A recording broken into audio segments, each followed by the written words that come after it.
This is Jasper. And this is Randy. And today we are joined by Mike Wood. I got so all professional sounding. Today we're joined by Mike Wood of the Grind Bin Podcast. Hey, Mike, what's going on? Hey, what's up, guys? I'm finally on your end. Dude, this has been a long time coming. The next movie we're going to talk about is Death Proof from 2007. Oh, it's that old already. Death Proof. Written and directed by Quentin Tarantino. Starring Kurt Russell. Zoe. Is it Zoe or Zoe? I'll say Zoe. Zoe Bell. Rosario Dawson. Vanessa Frelletto. Sydney Poitier. I'm going to skip her middle name or the second. No, I shouldn't do that. Oh, wait a second. Is that Sydney Poitier's daughter? It's Sydney. Oh, I guess I can't just say Sydney Poitier. Sydney Tamia Poitier. Oh yeah, that's Sydney Poitier's daughter. Is it for real? Yeah. Why is she also a Sydney? Well, his name is spelled Sidney, and hers is Sydney. Still confusing. Have a feeling they really wanted a son. Tracy Toms, Rose McGowan, Jordan Ladd. Overview. Austin's hottest DJ, Jungle Julia, sets out into the night to unwind with her two friends, Shauna, or is it Shayna? No, Shauna and Arlene. Oh, man. You got to get that right. There's a whole line in the movie where she gets really upset about it. It's, what is it that rhymes with banana? There's nothing worse. Shanna Banana. She said, there's nothing worse than calling somebody named Shanna Shada. Covertly tracking their moves is stuntman Mike, a scarred rebel leering from behind the wheel of his muscle car, revving just feet. Wow, revving just feet away. That overview really got like, wow, it's interesting. Okay. It's such a hard movie to sum up because it's basically two movies in one. Yeah, you can just kind of pick, I guess, one side, and that's, or you just be like, stuntman Mike's a creepy stunt driver who creeps on ladies, and Jasper, why does he do it? Why does he creep on the ladies, Jasper? Because he's an old perv that is driven by teenage angst. Okay, not what I was expecting, but okay. All right, well. I was trying to... Sorry I let you down. No, that's... I was trying to get a reference to that disgusting line that the officer gives for his reasoning behind, about... Oh, Michael Parks. Yeah, Michael Parks. That. Which, by the way, if you've done Kill Bill, he plays the same character in that movie. Yep. If we had done these in the proper order. Oh, okay. Now I'm... Well, he'll be in Kill Bill too. Or Kill Bill as well. Death Proof. The Quentin Tarantino movie of the episode, obviously. I've seen this many times. Jasper, had you seen this? No. And Mike, I feel ridiculous asking, but have you seen this? Oh, love this movie. You love this movie? Yeah. Awesome. Okay, so now I'd seen Grindhouse, the double feature as it is, when it was released in the theaters, and I do enjoy this movie, but between the two, and that's not what this review is, but between my initial impressions, between the two, I actually enjoyed Planet Terror quite a bit more, but it's more of a, flashy popcorn flick, right? Like it's more of a exciting, ridiculous horror thing. And however, on its own, I think it's way more enjoyable. Or maybe I've just kind of come around to it more. But yeah, I enjoy this movie quite a bit. Jasper, did you like this watch? Yeah, it was started off really gruesome, but it was an interesting movie. I will say I did enjoy watching your reaction to this movie. Obviously, we don't always watch the movies together, but we did in this case, and I think it was the Rose McGowan scene when it takes its turn, so to speak. Your reaction to that was pretty great because you apparently didn't know like anything about the stuntman Mike situation or that whole angle. Mm-hmm. Okay. Oh, it's such a great setup the first time you see it too. When that happens, when that turn happens, I love that part when he says like he go left or right. Mm-hmm. That's where the Quentin Tarantino dialogue really works. I mean, it's Tarantino dialogue through and through the whole movie, but at first it really like and maybe it's more the Jungle Julia character, like her, I don't know if it's her delivery or just like he wrote her a certain way, but she is like pure Tarantino dialogue distilled into its like most pure concentrated form, and it's a little much for me. It's a little much. It's that whole, like, we've mentioned it on other episodes, the whole like cool dialogue for the sake of cool dialogue, and sometimes it's just like it's a little too cutesy. But then you get to stuff like that Stuntman Mike scene where, yeah, if you're going left or right, where it just works. And I did enjoy that. If for some reason, listener, you don't know, this was released originally alongside Planet Terror, which is directed by Robert Rodriguez, as Grindhouse. Did not do well. Did not do as well as they were hoping, which did disappoint me because I really loved the idea of it. And I was like, well, you know, I mean, I don't need sequels to these movies, but I'd like more of that, more double features, please. That was fun. Did not do well. And this is apparently the movie that Tarantino just kind of tends to ignore. Which I think is interesting when you look at the rest of his filmography since. Yeah, you hinted at something, and yeah, I'm excited to hear your thoughts on that. Well, I think if you look at Death Proof, which obviously I guess is not recognized as one of his movies, because if it was, The Hateful Eight would not be the 8th movie by Quentin Tarantino, it would be the 9th. But Death Proof, I think, is really the point in Quentin Tarantino's career when he just fully switched to genre filmmaking that is based off of 70s cinema, specifically Italian cinema.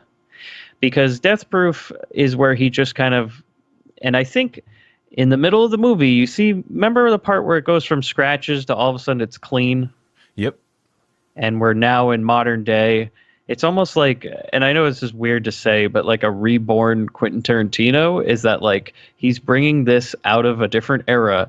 And if you look at the movies he's made directly after it, Inglourious Bastards, that was a movie that was based on another movie from the 70s called Inglourious Bastards.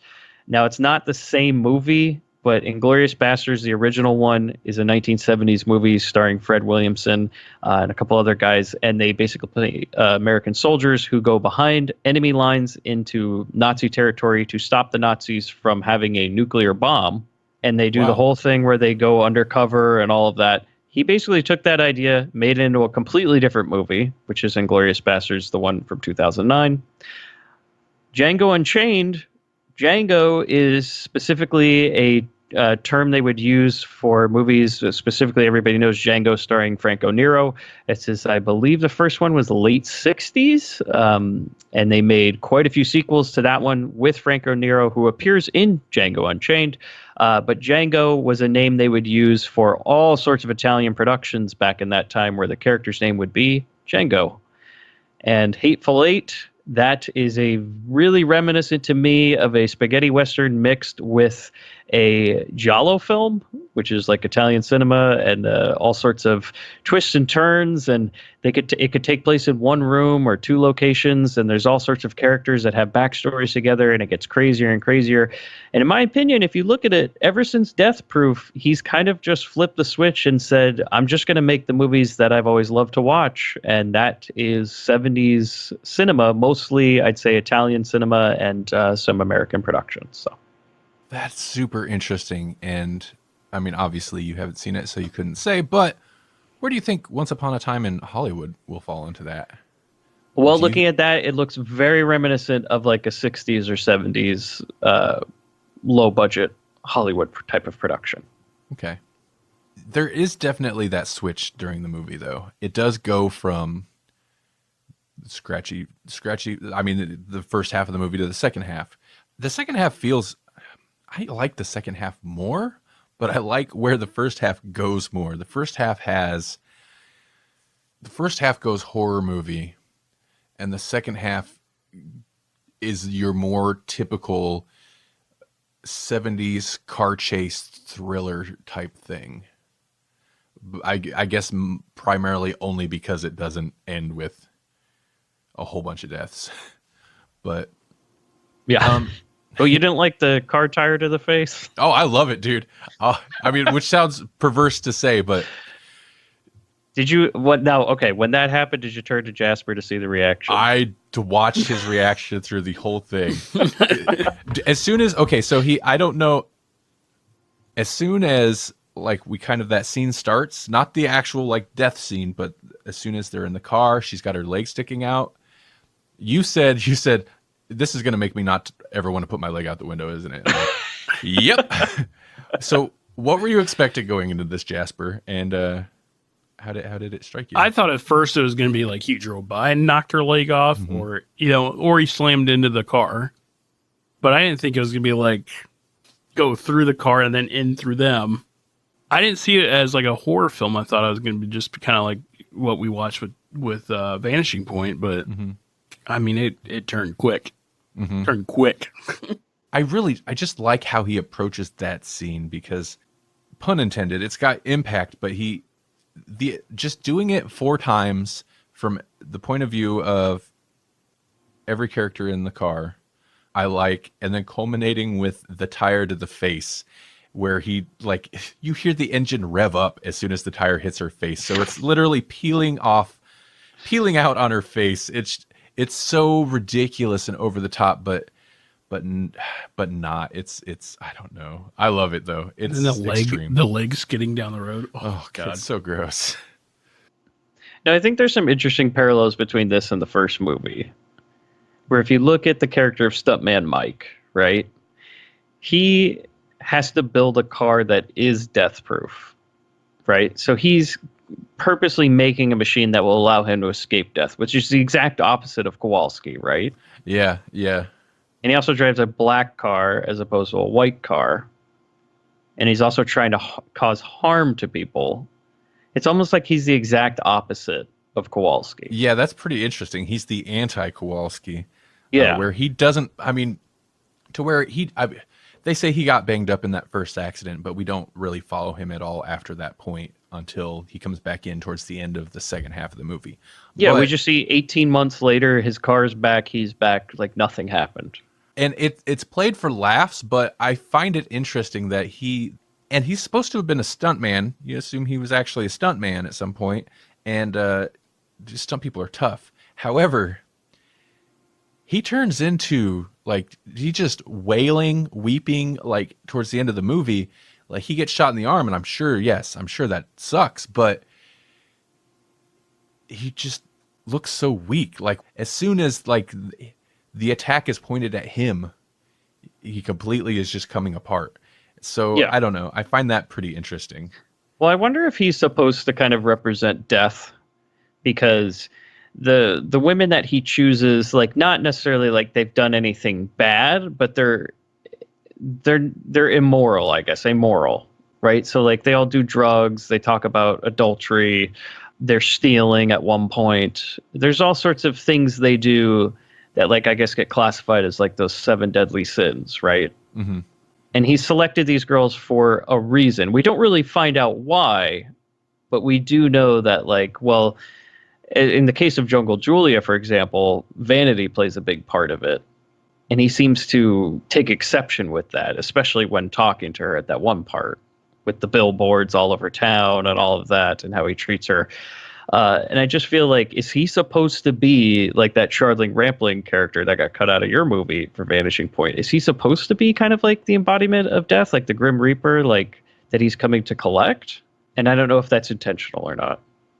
But it seemed like an interesting connection basically potentially between this and Vanishing Point, like the anti-Kowalski, but the embodiment of that life and death type of thing. How do you guys feel about the dialogue in this movie? I mean, I think it's fine. It's Tarantino doing dialogue. The movie's primarily dialogue. I think the second half benefits from they establish the what do they refer to it as, that stunt that they're going to do, the ship sail. Yeah. So it's got that like, here's a thing that we as a viewer, we know we're leading up to. And so the characters can talk about that. So that I think the second half benefits a little bit from that. Tarantino's good at like having dialogue or writing dialogue that can be about nothing or be about whatever, cheeseburgers or whatever, while still kind of like increasing tension. I don't know. Inglourious Basterds is great about that. But how does it strike you guys here? Because in general, and appropriately, this is a much more kind of meandering movie. Like Jasper, I always give you a hard time for your attention span. So like, how did this movie strike you? Was it all right? Were you totally into it? Did it kind of lose you at all? Or Yeah, like I feel like I'm sorry. I feel like that's a leading question, but you know what I mean. well, like we were kind of pointing out that Tarantino likes to do that, like over, like when they have the chats, they're like really in depth and they're like explaining something. I was like, oh my God, are they just going to sit here and talk all the time? But then like the action sequences, I was really into, especially the second half of the movie. I was really into that part of the movie. Mike, how do you feel about Tarantino dialogue in general? And you said you love this movie, so obviously it's not an issue here, but how do you feel like this movie might compare or differ to other Tarantino movies? I feel like this is like when Tarantino finally just kind of went all out and has absolutely no filter with the dialogue. Interesting. Especially okay. considering, when you look at the earlier movies, like Reservoir Dogs, a little more tempered, and then Pulp Fiction is kind of where you get to see more of like the Tarantino, I guess we know today. Jackie Brown's a step back in terms of that, but it still definitely has that Tarantino flavor to it, right? Mm-hmm. Mm-hmm. But I'd say probably like a Kill Bill is where we get more of like what we see in Tarantino today, and like Inglourious Bastards, I think, is where it absolutely has reached its peak, and that and Hateful Eight as well, where it's just his style is just at this point just unfiltered. Mm-hmm.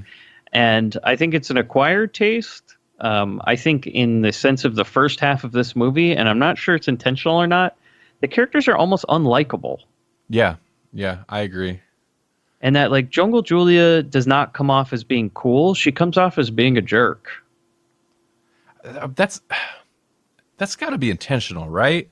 Because I don't know. Maybe not, because she comes across as being a jerk, but she is the most, to me, Tarantino sounding character in the whole movie.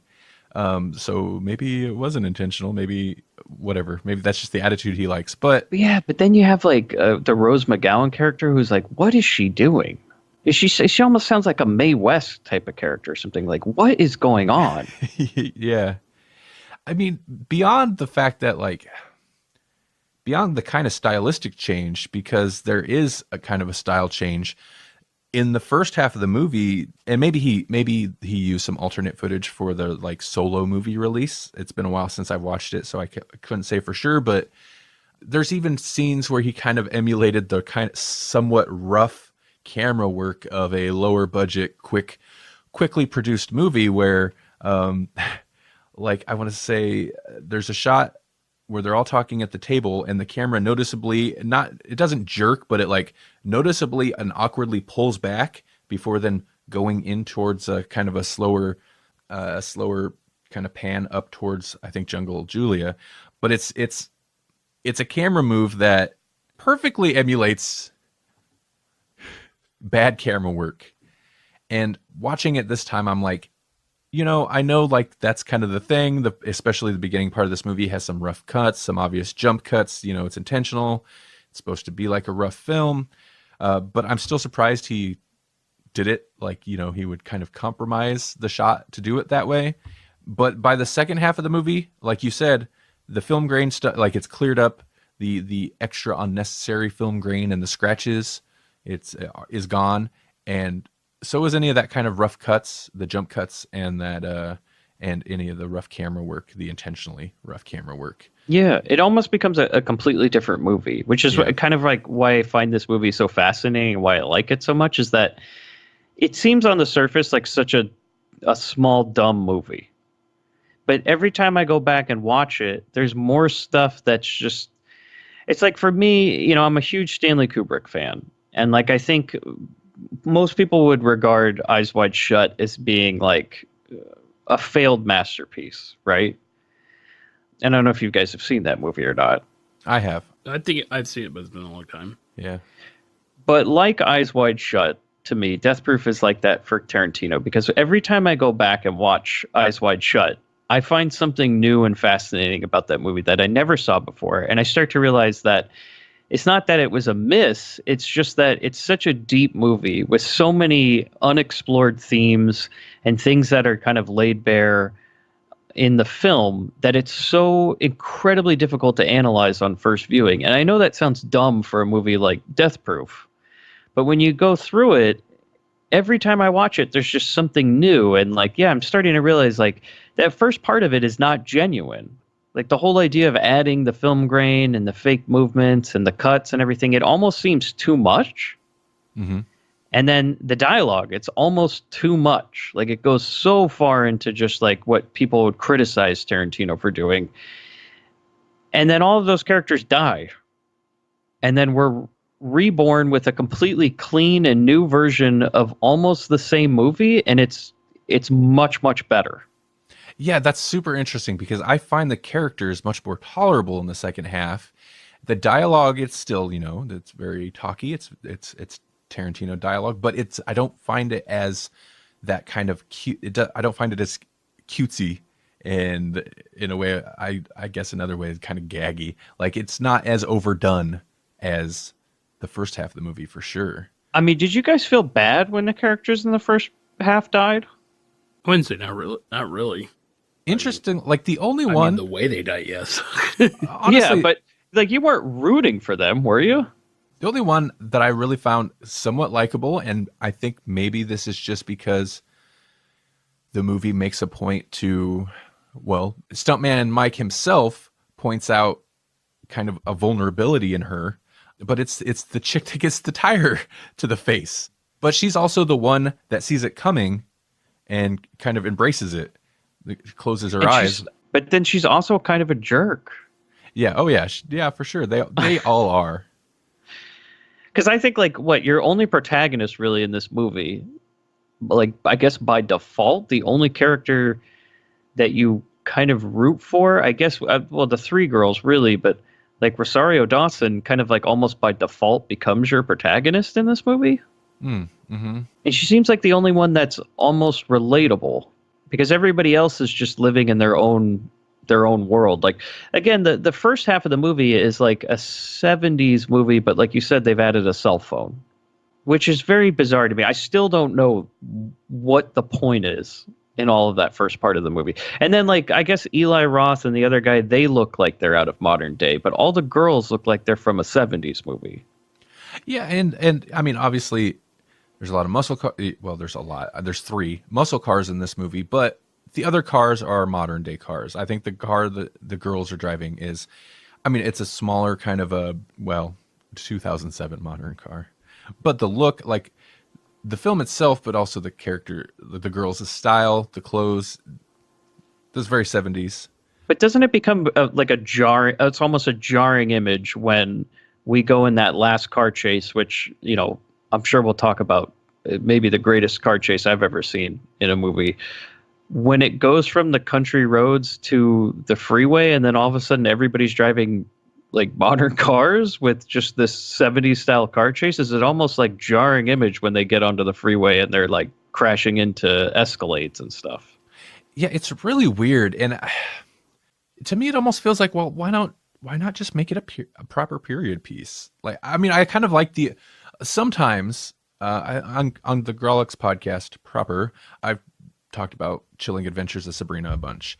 And part of the thing I like about the style of that TV show is it does have that kind of anachronistic feel. It's modern day. There's people with laptops and cell phones, but at the same time, it looks like the 50s. There's like they've got the old style Letterman's jacket, high school Letterman's jackets, and they're driving cherry red 57 Chevys or whatever. So sometimes I like that kind of anachronistic setting. But in a scenario like this, it kind of feels like, well, why not just commit to the period? Make it a 70s movie, because there's the things that aren't 70s in there are so minimal. And that's where I think it reminds me of like my theory on like how this is almost a change in Tarantino's career. Is that like that's kind of what he's done now, is that he's like almost fighting with himself on like making a modern movie versus making, a 70s movie, like the stuff he grew up with or the stuff he idolizes. Because you look at like Django, for example, and that's a straight period piece. However, the music score is all hip hop. Yeah. Yeah. I mean, and there he definitely embraces that clash to me in Django it makes kind of sense, and it doesn't. It's definitely out of place, but it doesn't ruin the movie. Not to say that the cell phone in this ruins the movie, but it feels like there's a purpose to it in Django. Whereas here, it doesn't really feel like there's a purpose to the one clash. thing I can't figure out in this movie is the whole part with the cell phone. Like, why is that in there? To show that she's a horrible speller? Yeah. But also, like, okay, so we don't have much sympathy for her. We never see the guy she's been texting. Why does he place such a strong emphasis on showing that phone, changing the music, changing the tone, and continually, like, bringing us into this conversation that's never going to have any sort of payoff or any relevance to what's going on in the movie? I'm real curious about that, too, because the only thing I can think is that the only way he could think to bring in the love music, the love score? Like, old B-grade movies would do that, or just even old movies, but where they bring in some love music that just fell out of place to the rest of the movie. But the point is, that's what you're supposed to be feeling in that scene. And is the cell phone thing his only way to, like, really bring that in? Did he just want to use a kind of a jarring piece of score like that, have her have a little moment? But it still doesn't work if it's just a love moment with a cell phone, because you don't ever see the guy. You don't get any backstory. For the most part, it doesn't seem like, I guess maybe she mentions, does she even mention that she has a guy? I think she does in passing, says something like she has a guy she's been talking to. But again, nobody's seen him. We never get to see him. I could see maybe something like that being used to give her death more impact, but it doesn't, because you don't ever, like, he's not a human. She texts somebody who never texts back, so, like, you don't get, there's no added connection for her, so you don't get that added impact of her losing that connection when she dies. I don't know. It's very strange. And she's just, like, so unlikable. Like, it's just kind of weird, is that, like, we follow her, we're supposed to like her, but, like, you just can't, because every turn you're just like, she does something that kind of bugs you, at least for me, I guess. Then you learn that she, did something weird to get all those billboards up. And also, like, why do they just have random billboards of her around the town? Like, why would you need, like, 6 billboards of a local DJ around Austin? You're right, though. There's a lot of just stuff in that first half. And maybe that's the point. There's just a lot of... Maybe that's his attempt to make the MacGuffin that is these main characters, quote-unquote, main characters of the movie, make them all dying seem more shocking, because, well, what about this and what about this? And it seems like you set up a bunch of stuff, but it doesn't really feel that way to me. If that was the goal, it does. I guess it's a little shocking that they all just die, but... Okay, maybe we don't like those girls very much, right? I mean, we tolerate them, but we're also like, well, I don't know if I'd ever, like, hang out with these people because they seem kind of mean. They're even mean to each other. Like, even the jokes they have with each other are very mean-spirited. And they're like, I'm just kidding. And it's like, well, you might have been kidding, but it's still, a jerk move. Maybe that's the setup. Like, we know what happens, because obviously what Stuntman Mike does to him, and you get a tire to the face. Maybe that sets up the idea that when we see the next group of girls that we learn to like, we're scared of what's going to happen to them. That would make sense. And the next group of girls are kind of rude to each other, but they seem more like genuine friends, because friends can be that way. But the first group of girls seem like, I don't know, they feel more like snotty high school friends, Yeah, and, like, even the guys are hanging around, because, like, Eli Roth has that whole part where he's just, like, ripping on Stuntman Mike at the bar for no reason. Like, he doesn't know this guy, and he's just being a complete jerk to him. It's just weird. We just don't have any of that, I think, in the second half of the movie. Like, you actually like those people. Hey, Jasper. Yeah. What do you think? No, I was looking to see if there was anything about that cell phone. I thought the cell phone was for us. I thought that maybe she was like, she never saw this guy and she was just texting him and it was him. That's how. But well, why would it get the love? Like Stuntman Mike's catfishing her. I kind of love that idea. He didn't show up. She's like complaining that he didn't show up, and I was thinking that's how he was tracking him. Now, there are some musical stings, one in which particular made me very angry. Oh, it made you angry? Oh, yeah. Now, this goes back to my show, The Grind Bin. When they are in the big car chase, there are a few musical cues from 70s movies, one of which is a chase song from an Italian cop movie. But Randall, another one is from the movie Tentacles. Really? And I can't tell you how upset I was watching the movie last night, realizing that that's where that came from. So is QT a fan, you think? He must be, or at least from the composer, because there's a part where it plays that harpsichord sting right when they when Stuntman Mike thinks he got away. You hear this da da da, and it's the exact song that, like, the musical sting that plays when the tentacle shows up in Tentacles. That's so funny. And I was so upset by that. God, doesn't he usually reference interesting, good old school movies? Man, that's funny. Yeah, so I was pretty last night. Did you get like a little PTSD flashback for a moment? I did. I knew it. I saw John Huston and Shelley Winters in her hat. Yeah, you can hear. It's an old episode of The Grind Bin, but probably the most hated movie we ever covered. So, thanks for nothing, Tarantino.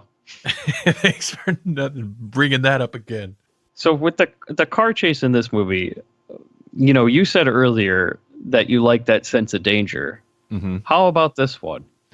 This one is, I mean, obviously they kind of ramp it up. They have someone on the hood almost the entire time. Yeah, that's real. There's no CG in that movie. That is incredibly dangerous. That character, Zoe. Yeah, Zoe. She's a real life stunt woman. She plays herself in the movie. That's how I realized that. I was like, oh, I think I did these out of order because I know Tarantino come across her for Kill Bill. She stunt doubled for Uma Thurman. And I was like, oh, wait. Whoops. So, yeah, she's actual stunt person. I wish there were a few more like further back shots. And I know it doesn't change anything or make it any different, but the speed felt real. It definitely seemed dangerous. There are some shots, especially once she loses grip of one of the belts, where it's like, oh well, at this point she should just be swinging off the side. It did feel dangerous, but I don't know what I'm saying. I feel like there could have been a couple. It could have been more dangerous. I want to see more lives in danger. No, I don't know. Yeah, it was good. It was good. Definitely more so than you would see in most movies, because I know Tarantino is just anti-digital effects, like just a stickler. To where, Jasper, you were saying you looked up at some point, the scratches on the first half of the movie is actually scratched up film. And I was like, well, that would actually make a lot of sense to me, because I could see Tarantino not even wanting to use a digital film filter, Mm-hmm. Yeah. But yeah, that sense of danger in that scene, like, even though I know how it's going to turn out, I still cringe when I watch that chase scene, just because her hanging off the roof of that car going at like 90 miles an hour while another car is still slamming into her. It's just nuts. Once she gets flipped around facing forward, I don't know why. You'd think she'd have a little bit more grip that way, but that feels more scary to me. I guess it's just because she's like basically facing the ground and facing directly in front of them at that point. And it goes for quite a while. The chase as a whole goes for quite a while. It's kind of a two-part deal where there's the stuff with her on the hood. Then once it kind of flips and they're chasing him, I'm not sure how long the chase is. It's pretty long, but I watched Vanishing Point earlier today, and I'm like, I just watched a movie that was nothing but car chase, so this could have probably gone on a little longer. But actually, it feels like it's an appropriate length. It's longer than most car chases for sure, so I think it's an appropriate length. I don't know. This movie doesn't feel like it drags to me, like I remember it feeling initially. And maybe I think it's because, like, when you pair it after Planet Terror, yeah, it's a tough one to play second. It had to be played second, but it's tough to follow in a double feature like that. Mm-hmm. Hey, Jasper, what'd you think of this car chase? Because I know you, well, I think you're not so much a muscle car guy, but we watched The Transporter because when you were a wee lad, that was a movie you liked a lot for the car chase stuff. So how did the car chase stuff in this strike you? I like this because it's not like stupid, like Fast Furious driving. It's like true to the wheel driving. His car is built to take the beating, but it still has its weaknesses. But I like that he must have like a crap ton of these cars, and he always has a new one. I did like the flip now that he's being chased. That was kind of interesting how they did that. Yeah, I don't think he had the skull in the second part of the movie on his car, right? They removed that. Yeah, no skull on it. Yeah, it was. I mean, and he didn't have. It was obviously reinforced in there, but he didn't have the whole box inside the camera box, and that it was a little bit different layout in the second car. Yeah. One thing I will say, because Mike, you'd mentioned earlier about it being kind of jarring when they get onto the, the highway or interstate or whatever it is, and you see all the modern day cars. One thing that kind of put in my mind is watching these two muscle cars that are just scraped up and beat up, and I'm like, well, no wonder we don't really see car chases like that anymore, because modern cars, you can't do that. You scrape up the side of it, it's just fiberglass. It's just going to be shattered away. And whereas for the most part, these cars looked rough, but they're still like, it's a hunk of metal. It's still intact. What do we think of the little comic bit with the guy that's selling the car? Because I'm so torn. Like it's such a minor thing. It's fine, and it doesn't feel out of place given what Tarantino's aiming for, like the kind of movie he's aiming for. But just the the guy that owns the car that they're looking at, and that they leave the actress, cheerleader, whatever she is, there with him. It's so goofy. Yeah, I thought it was weird because he's he's from Adam Sandler movies, and he's basically playing the same character he plays in Sandler movies. Yeah, it's that guy with the low voice, or the real like kind of throaty voice. Which begs the question: what happened while they were gone with the car? Yeah, it's very true to like Grindhouse fashion, where you just like have this subplot that's just completely abandoned, just left hanging. Yep. Yeah. Rosario Dawson also, she straight up murders Stuntman Mike, and I kind of love that's so weird how they do that after the credits too. Like how they do it after the end and all of that, and then you just cut back and that happens. It amuses me. She high stepped him. I do love that smush of the head. That feels the most. That feels the most appropriate to the kind of movie, those kind of movies, you know. Yeah, very tentacles. Yeah, because it's like it's a little cheesy. It's not super gory or anything, but I mean, the idea of it's gross enough and it's quick enough to where you're like, ooh. But really, when you look at it, it's like it's pretty cheesy. She's obviously just stomping a dummy's head. That's what he gets though from eating nachos the way that I never want to eat them ever. Dude, what a disgusting intro for a character in a movie. Stuntman Mike eating nachos at that bar is so gross. Oh yeah. Well, you guys don't slop them up like that? It's beyond greasy. It just looks wet and watery, and I don't know. Maybe that's how people in Austin eat their nachos. I don't know. I've never been. It's so gross. All right, Jasper. It's like the ASMR video you never want. Kurt Russell just. Yeah, Kurt Russell eats some nachos. Jasper, with this being a first-time watch for you, how do you feel about this movie, and where do you put this in the Tarantino movies we've watched so far? I like the intensity of this one. I think they did the car chases right, and kind of the hunting them down or whatever, kind of the stalker movie there. In the Tarantino, I mean, it's like I want to say it's in the middle of the field. Okay, if not a little lesser than middle of the field. But I thought it was pretty entertaining. It was pretty intense with, like I said, just with the gore that I didn't think was coming, and then it did. But yeah. Okay, Mike, we know you love it. How does this rank with you? I mean, you don't have to put in a specific ranking, but how does this compare to other Tarantino movies for you?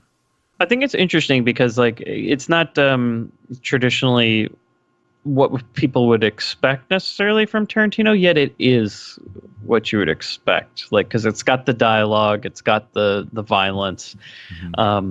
It's different because it's shorter than anything he's done, except for maybe Reservoir Dogs. But as far as how it fits in, I don't know why it's not counted. I think it's like definitely Tarantino, and it's kind of like what brought us more of like what we see in modern Tarantino movies, where he's just completely gone into genre filmmaking and like abandoned any sense of like I guess bringing like high art to exploitation. And the idea that like it's so funny to me, the idea like Django gets nominated for Best Picture, whereas like a movie like that would never be respected back in, the 70s when Franco Nero was making these Django movies, But he makes, I guess, high art out of exploitation. And I think this is like kind of the birth of that, like where it's just like the ultra, I'm letting all the conventions aside. I'm just going to do what I want to do. I think it's an integral piece to Tarantino's filmography. I think it's a really good movie. And I'm sad that like it's not really talked about. This is kind of the reason why I wanted to do this movie, is that, you guys might have just even skipped over this one, because I think a lot of people do when it comes to movies he's directed. No, we did. We covered 4 rooms. We're doing oh boy, we covered 4 rooms, and he didn't direct it, but we even did True Romance. So we're hitting them all. Oh, Tony Scott. Yeah. Yep. So I like this movie. I like this quite a bit. I actually like this viewing more so. Like, I think this kind of went up a notch for me, and maybe it's the context of, maybe it's just revisiting these Tarantino movies. It's been quite a while since I watched a lot of these, and this season Tarantino's given me an excuse to rewatch some of them. But prior, I don't know if I disagree with it now, but prior I at least understood like why Tarantino kind of considered this one of his lesser movies. I was yeah, I kind of get it. But I think you're right, Mike, in that it is kind of sad that it doesn't get a lot of recognition from people, from viewers and stuff, just in general, in context with the rest of his filmography, because it's worthwhile, and I think it's definitely benefits from separating it from Planet Terror. I think too, because like the Grindhouse movie was just, everybody's just expecting it to be something, that exercise in genre filmmaking, and nobody knew what to expect. And I think that Death Proof was kind of a letdown in that respect, like when it was packaged in that movie, because you got all those crazy trailers and Planet Terror, and then you have this movie that just kind of doesn't fit with the rest of what was going on in there, I think. The way I looked at it even at the time, like I enjoyed both movies, but my thought on it was, I feel like Tarantino nailed the concept way better, but Rodriguez made a much more entertaining movie. And in general, I still don't disagree with that. Death Proof's probably a way better movie than Planet Terror, but Planet Terror is, it's like I said at the beginning, it's flashy. It's flashy, popcorn flick. Yeah. I don't know where I would place it compared to other ones, but I like it. I'm going to go ahead and jump into star ratings. I'm going to say 3.5. You know what? I think you're right, actually. 3.5, which seems low. It's just, when I think about it, it's hard for me to give it 4. I'm going to go with a gut feeling. Yeah, 3.5. I'm giving it 3.5, but a high 3.5, almost a 3.6, 7 or something. Oh, wow. Just broke them down. Well, Jasper just shaking his head. Well, I'll tell you this. Mine, for me, 4 stars. But if I'm going to go with the joint from the Angel of Death, it's going to be 4.283. See, I'm gonna have to like figure out what it's gonna be. 2 rating sections with the joint from the Angel of Death and without the Angel of Death joint. How about you, Jasper? What do you think? He's reeling from the ratings thing, because I'm always the stickler. I'm always just the stickler. Yep, and we get a guest on, dude, and we just throw the rules out the window. Well, okay, admit it. You're loving that Mike jumped on your side and is trying to break me down. I'm just playing along, all right? I gotta be nice to the guests. He's not on my side. Thank you, Mike. I'm going 4 out of 5. Oh, wow, just a straight 4? And then if it was Angel of Death, Doobie rolling over here, it'd be 4.5. 4.5.56. wow! I like that rating. So 4.5. A 0.56 of 4.5. No, it's 4.5.56. I like that. Get it right.